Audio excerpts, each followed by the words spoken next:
إن الحمد لله نحمده ونستعينه ونستغفره ونعوذ بالله من شرور أنفسنا ومن سيئات أعمالنا من يهد الله فلا مضل له ومن يضلل فلا هادي له وأشهد أن لا إله إلا الله وحده لا شريك له وأشهد أن محمدا عبده ورسوله صلى الله عليه وسلم أما بعد.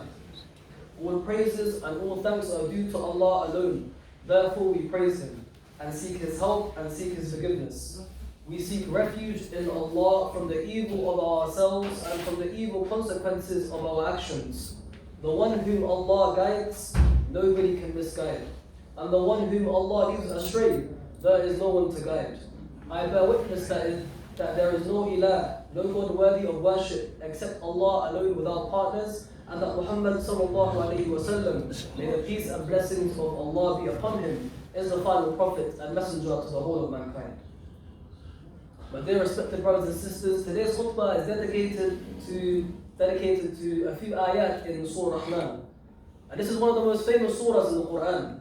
And a lot of Muslims have a lot of a strong affiliation towards this particular surah. And in particular the verse فَبِأَيِّ آلَاءِ رَبِّكُمَا تُكَذِّبَانِ. And it has an unusual frequency within the surah, and Allah keeps repeating it again and again and again in the surah. And that statement, it roughly translates to, and it's important that we understand what the statement translates to. And this is the point of today's khutbah. And if you understand what the statement translates to, you will understand the entire point of why Allah sent the surah down. And so Allah in a very emphatic way is declaring what favors, what wonders, what incredible things that your master has done are you going to be in denial of. And that's a very rough translation of it. And Allah keeps essentially asking you, how much more stuff can you ignore? How out of everything that Allah does for you, how many more stuff are you going to ignore? How blind can you be, essentially? And He keeps asking this question again and again and again to the mu'min. And so now the question is, why does Allah repeat Himself like that? Why does He keep saying this time and time and again? And so, it's a bit baffling because when you actually look at the structure of the surah as well itself, at the start He talks about He created the world, and then He asks that question.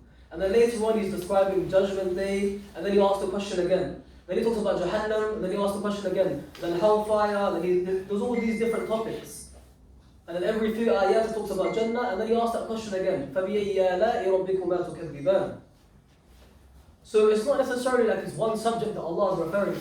Again, there are different topics within the surah, but He's asking the same question for every single topic. And so now, it's important we understand the context, right? And so Allah says, messengers came in the language of people, and that in the Arabic in the Quran is very clear. He's made it natural for us to understand. You don't have to come up with exhaustive techniques to understand the Quran. The Quran is easy to understand. And so, essentially, what is happening in the surah is, for example, when someone is angry with you, they repeat themselves time and time again. Especially if they're asking a question. Let's say you're telling off somebody, right? You're telling off somebody and you're asking them the same question again and again. You're almost scolding them. For example, a teacher. The example of a teacher, when she's yelling at her students, or yelling at his students, you say, didn't we go over this? Didn't we go over this same topic 10 times?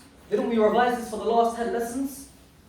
The teacher's repeating the questions out of frustration. The teacher's saying, I did everything that I could.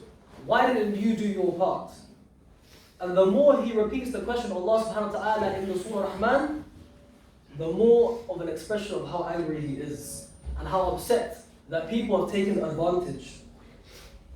And like in the case of the teacher that we were speaking about, right? The teacher's done her bit, but have we done our bit? And so the teacher's essentially saying, look, I'll stay after class, I've helped you after class, I'm giving you extra hours as well, extra homework, all of these extra resources, and yet you're still failing the class. And so Allah is basically upset with the creation in the surah. But as angry Allah is in the surah, He began with one of His most amazing names, and that is Ar-Rahman. Because if He wasn't Ar-Rahman, then anyone that would have made Allah angry like this, they would not exist anymore. If Allah was not Ar-Rahman, and someone made Allah angry as they've done now, then they would not exist anymore. And we have to actually understand that the only reason Allah is not executing what they actually deserve, what humanity actually deserves is what? Is why? Because He is Ar-Rahman. That is why He's not executing what we actually deserve. And more particularly, He's not just referring to the whole of humanity. Imagine now He's talking to the first audience, which is Rasulullah sallallahu alaihi wasallam and the people at the time. And let's try to understand the example that, even these particular ayat, this is not the exact point of the khutbah today. The ayat I want to talk about is a bit later on. But essentially Allah is now talking to the Quraysh, right? And imagine now for 10 years they receive revelation. Almost a decade of Quran has come down. 10 years of Rasulullah sallallahu alaihi wasallam is reciting the Quran to the people of Mecca. And then Allah reveals to Prophet Muhammad sallallahu alaihi wasallam Surah Rahman. So imagine now you're a decade into it, it's a long time into the Meccan era, and appreciate actually what happens here. Appreciate what actually happens here. Allah has now revealed the Quran to the people هُوَ الَّذِي بَعَثَ فِي الْأُمِّيِّينَ رَسُولًا. Among the unlettered. The Arabs at the time, they were the most unlettered people at the time. They had no massive buildings or great armies. They had nothing. Right? The Romans didn't need to conquer them because they had nothing to offer them anyway. The Persian Empire didn't need to conquer them, they had nothing to offer anyway. So in the worldly sense, they weren't anything special.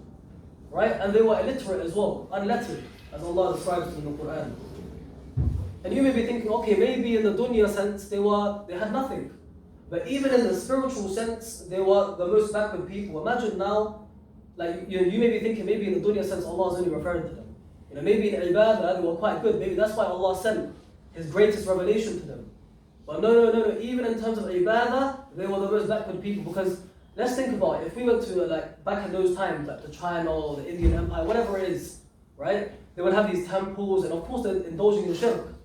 But imagine now you are in one of the most holiest lands, the holiest land on earth, where Ibrahim alayhi salam has built the Kaaba, right? Something so pure, and you've changed that now to a temple and you've put idols inside it. So imagine how backwards these people, they're not doing they're doing shirk, but they've turned something so pure into something so disgusting. There's no worse a crime than essentially creating a pagan place. And so now even in the spiritual sense, they are deemed as backwards. And yet Allah, out of all of the nations, He chose to give His best prophet to these people. Rasulullah sallallahu alaihi wasallam. He chose to give His best revelation to these people. And in fact, He didn't actually just give it like that. He gave it to them in their language, first of all, right? And then He also gave it to a person who they already respect from among them. So He's tailoring the curriculum so it's perfect for them in their own language, to a person that they already respect, that they're inclined to listen to already. Right? So Allah's tailoring the curriculum. They couldn't get a better teacher than Rasulullah sallallahu alaihi wasallam. And so now it couldn't be more designed to meet their needs. And He sent you these instructions. أَلَا يَعْلَمُ مَنْ خَلَقَ. And so they should be the most, they should be grateful. They should have been the most grateful people on earth at that time, that they received the gift of the Quran. And yet, what have they done in these 10 years? They've made fun of the Prophet. They've even attempted to torture and beat him. They've ignored the Quran, the lessons that Allah subhanahu wa ta'ala gives. And by the way, what they've done with the book, the Quran, and Rasulullah sallallahu alaihi wasallam, Allah has every right to punish them. And you know what the disbelievers said at the time? And even perhaps people today, that Nuh alayhi salam, you guys keep talking about Nuh alayhi salam's nation being flooded, right? Lut alayhi salam's nation was rained upon with fire from the sky. And you mentioned other nations like Ad and Thamud, where winds and you absolutely destroyed them, right? We've been listening to talk, we've been hearing all of these stories from back in the days, and this is the stuff that Allah has been doing because people disbelieved. Tell Allah to bring it. Tell Allah to bring it. We want to see what Allah can do. This is what the people at that time said, and even people perhaps now. So you talk about all of these nations that have been destroyed by the disbelief, they're now saying, bring it. And Allah mentions this in the Quran. يَسْتَعْجِلُونَكَ بِالْعَذَابِ. They're literally saying, the Quran mentions it, tell Allah to hurry up, bring it. Bring this punishment already. Expedite the process. And in response, Allah subhanahu wa ta'ala says, Ar-Rahman. You may be plenty angry, you deserve it. But I'm going to treat you differently because I'm Ar-Rahman. And He will not annihilate them. And Allah did a mercy like He didn't do with the rest of the history of the prophets. With every single nation, when they disbelieved, Allah destroyed them, Allah annihilated them.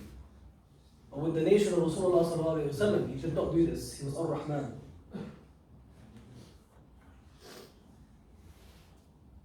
And so now, even when we ponder upon the Quran, people think the Quran is a book of violence and barbaric verses and whatnot. And we think the Quran is full of halal and haram and punishments and this and that. Why is this our perception of the Quran? When Allah is Ar-Rahman. The Quran came as a great mercy to the whole of mankind. As a great mercy to the whole of mankind. So essentially what we're going to do is set the stage. What is the context of the Surah Rahman? And in the second part, we're going to actually delve on some of the main verses, some of those powerful verses in that surah. Astaghfirullah.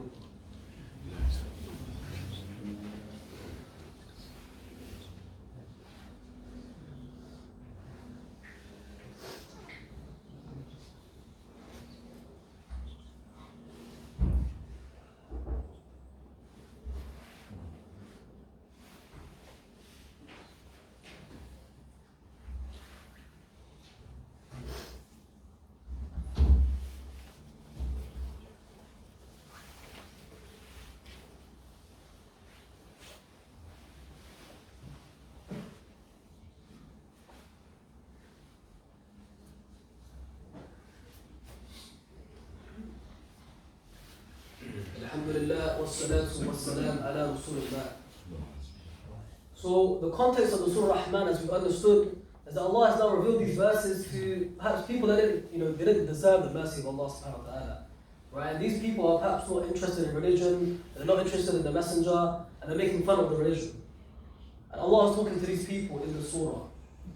And essentially, if Allah is speaking to people like Quraysh at the time, right? Allah is speaking essentially to the whole of humanity as well now, because anyone that is less than them, for someone like you and I, Allah is also talking to us as well.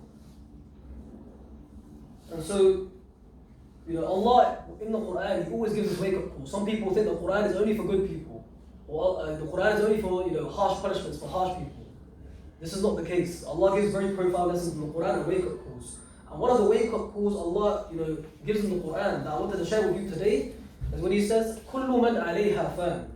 Everyone on this earth shall cease to exist. Everyone is going to be fan. And fan actually comes from the word fana, meaning that you don't just die, it actually means that nobody will remember you. Nobody will remember you. And perhaps even where we're sitting today, even where I'm standing today, perhaps there could be bodies upon bodies underneath us we wouldn't know, that are buried into the ground. And so Allah is basically saying everything will perish. Everything will perish. قَدْ عَلِمْنَا مَا تَنْقُصُ الْأَرْضُ مِنْهُمْ. And Allah is saying, we know what the earth takes away from them. Allah is saying, we don't know, but Allah knows what the earth takes away from them. And so in reality, we have to understand that we are not here permanently. Because dunya is temporary. All of these things that we think we're taking with us to the grave, this is not the case. Right? This is not the case. And so Allah is basically making it clear that everything will perish. You won't even be remembered. People that were 2,000 years ago, they may have been the biggest guy in town. They may have been the best guy in town, the richest guy in town. But no one even remembers them now. And so we have to understand that the dunya is a short reality. And then Allah continues to say, وَيَبْقَى وَجْهُ رَبِّكَ ذُو الْجَلَالِ وَالْإِكْرَامِ. What an amazing name Allah uses. One of the amazing names of Allah is the one who possesses all glory and the one who possesses all dignity. And in Arabic, karam is actually dignity. And ikram is when you dignify. That's what the meaning that you dignify someone. So for example, if you walk in and let's say you treated me with respect, that's ikram. Or you honor your parents, that's ikram. Or you honor your teacher, that is ikram. But Allah is saying in the previous verse, what does He say? He says, كُلُّ مَنْ عَلَيْهَا فَانٍ. Everything will perish, no one's going to even remember you, you're destroyed. And then He then goes on to say, what? That He has the dignity, even without you. Ikram, it requires someone to treat you with respect. You can't just sit by yourself and say, yeah, I have ikram now. This is not the case. But Allah is saying, even without you praising me, even without you respecting me and glorifying me, I am still ikram. No one needs to glorify Allah subhanahu wa ta'ala to increase Him in any way, shape or form. And nothing can decrease the value of Allah subhanahu wa ta'ala. And Allah is saying, I already possess it. Such as the structuring of the surah. And that you cannot add to Allah subhanahu wa ta'ala's treasure. In ahsantum ahsantum li anfusikum. That even if you're going to do your very best, even if you do your best that you can possibly do, you didn't do it for Allah subhanahu wa ta'ala, you did it for yourself. وَمَنْ جَاهَدَ فَإِنَّمَا يُجَاهِدُ لِنَفْسِهِ. And whoever makes struggle, they are only doing it for themselves. And this is an investment into yourself. And when Allah is making you come back to Him, people sometimes confuse it and they start to think, why is Allah, you're dragging me back to the mosque? Why is Allah telling me to do this and that? And actually Allah is inviting you. Allah is inviting you to gain the rewards. To gain the rewards. And so Allah then also says, فَمَنْ شَاءَ فَلْيُؤْمِنْ وَمَنْ شَاءَ فَلْيَكْفُرْ. Whoever wants, they can believe, and whoever doesn't want to believe, they can disbelieve. And the Quran says this openly, that you're free to walk away. But if you come towards Allah subhanahu wa ta'ala, you are going to be the only beneficiary. You can't benefit Allah subhanahu wa ta'ala. And you cannot harm Allah subhanahu wa ta'ala. And so He says, وَيَبْقَى وَجْهُ رَبِّكَ ذُو الْجَلَالِ وَالْإِكْرَامِ. His dignity will remain. Such is the structuring of the surah. And then He asks the question again, فَبِأَيِّ آلَاءِ رَبِّكُمَا تُكَذِّبَانِ. فَبِأَيِّ آلَاءِ رَبِّكُمَا تُكَذِّبَانِ. And so Allah is basically saying that He doesn't need you.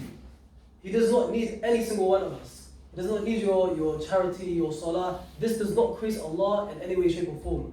We need Allah subhanahu wa ta'ala. And Allah, what He gave us, فَبِأَيِّ آلَاءِ رَبِّكُمَا تُكَذِّبَانِ. The favors of, how many favors of Allah will you deny? Allah didn't just give us skin and say, yeah, survive. Allah gave you a home, He gave you a family, He gave you heating, He gave you AC, all of these things, food. Allah did not leave you just like that. How many favors of Allah will you deny?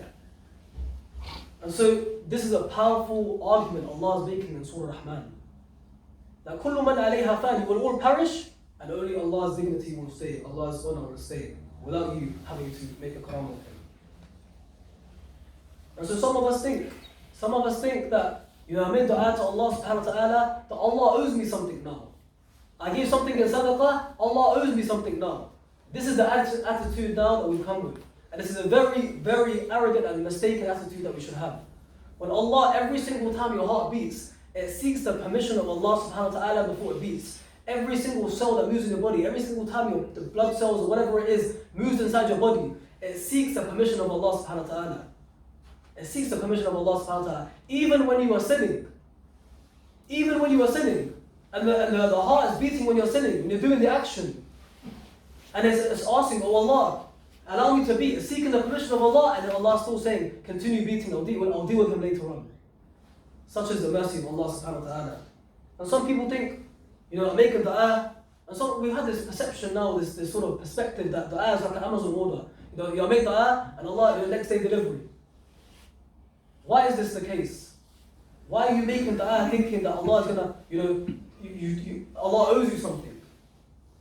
And if Allah doesn't give it to you, I failed my exam because I made dua, and nothing happened. You failed your exam because you didn't study hard enough. You can't just think, let me just make dua and I'm going to pass my exam. This should not be our attitude. So Allah is reminding us, فَبِأَيِّ آلَاءِ رَبِّكُمَا تُكَذِّبَانِ. And so the word ala in Arabic language is actually a profound word. And they translate it as, how many favors of your Lord will you deny? And favors, is ni'am and fada'il and fadl, and this is all favors, right?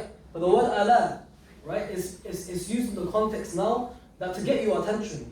Allah says, I've done so many amazing things around you, and all of them are begging for your attention. They're screaming for your attention. That look what Allah did for you. They're all screaming for your attention. All of these blessings are screaming for your attention, saying, look what Allah subhanahu wa ta'ala did for you. And yet, you don't open your eyes. You're blind to what Allah subhanahu wa ta'ala has done for you. Now, even when we go to turn on cars, we turn the ignition, you think, Allah subhanahu wa ta'ala has allowed it to turn on. When you're coming up to a traffic now and you're braking, you think it's your new brake pads that you put in. It's Allah subhanahu wa ta'ala that has stopped the car from moving. And there's security in every single detail in life. And that's what Allah is asking you to appreciate in these ayats. But there is this particular ayah that I want to delve on to move on to. As يَسْأَلُهُ مَنْ فِي السَّمَاوَاتِ وَالْأَرْضِ كُلَّ يَوْمٍ هُوَ فِي شَأْنٍ. Everyone in the skies and the earth is asking Allah subhanahu wa ta'ala. Let's try to understand that. Su'al in the Arabic is of two kinds. It is of two kinds.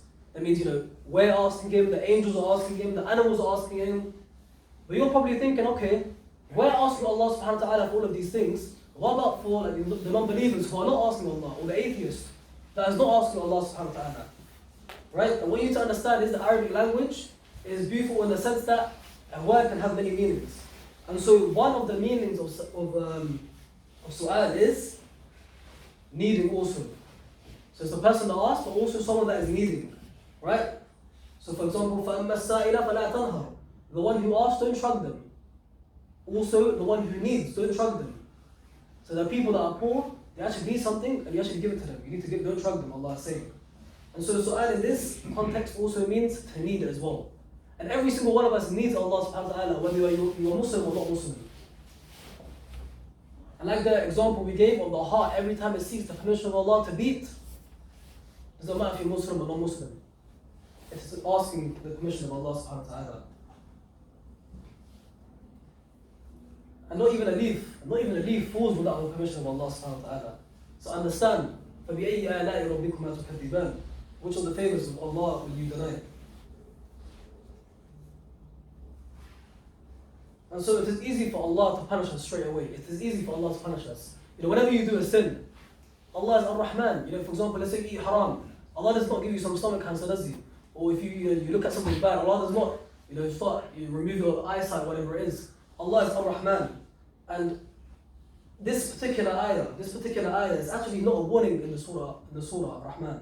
It's actually a beautiful thing when you actually ponder upon this verse. Let's give the example, let's say I was a teacher and I had 50 students, right? 50 students and I'm teaching a topic. And all the students, they don't understand what I'm trying to say. They all want my time.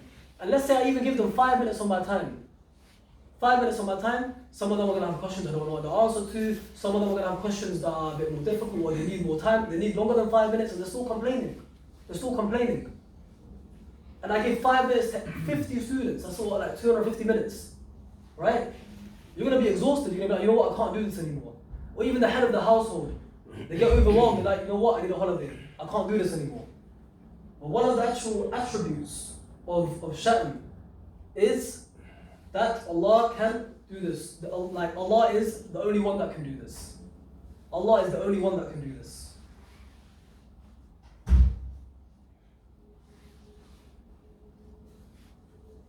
And this is Sha'n. This can only be done by a person. And to conclude, now, Allah is also saying, when He is talking about and so, one of the most interesting things about Surah Rahman is that Allah is speaking to you and I, but He is also referring to the jinn. This is something that people actually find interesting. And He uses a particular, word kuma, the dual pronoun, right? And it's referring to both the human beings and jinn. So what you need to understand is when Allah is referring to the dual pronoun in this context of Surah Rahman, He's talking to the human beings and jinn. And people are thinking, why is that the case? Why is that the case? Because at the time of Quraysh and even people today, when they are disbelieving, what are they doing? They listen to the waswasa of the shayateen, right? And so Allah is saying, I am talking to that which you can see and that which you cannot see. He's also talking to the jinn, that which you can see and that which you cannot see. And so, what was one of the promises of shaitan? That he is going to prove to Allah that we are ungrateful, right? So one of the biggest crimes you can be is to be ungrateful. And so, when you are being ungrateful and you're essentially listening to the waswasa of shaitan, that is his job. And so that's why Allah in Surah Rahman is using the dual pronoun in this case. And so we ask Allah to make us people that are truly grateful to Allah subhanahu wa ta'ala. We ask Allah that may Allah make us capable of conquering our nufus and really submitting them to His pleasure. We have obviously a special dua as well for our brother Shaf. He's usually at the front, always helping out. His father is in hospital, so we make dua for his father called Yaqub Ali for his speedy recovery, inshallah. Also, for the donations outside, Brother Awais from Human Appeal is collecting today for the Gaza emergency appeal. So any questions, please ask the brothers outside, and they're all going towards Gaza, inshallah. اللهم صل على محمد وعلى ال محمد كما صليت على ابراهيم وعلى ال ابراهيم انك حميد مجيد. اللهم بارك على محمد وعلى ال محمد كما باركت على ابراهيم وعلى ال ابراهيم انك حميد مجيد. واقم الصلاه.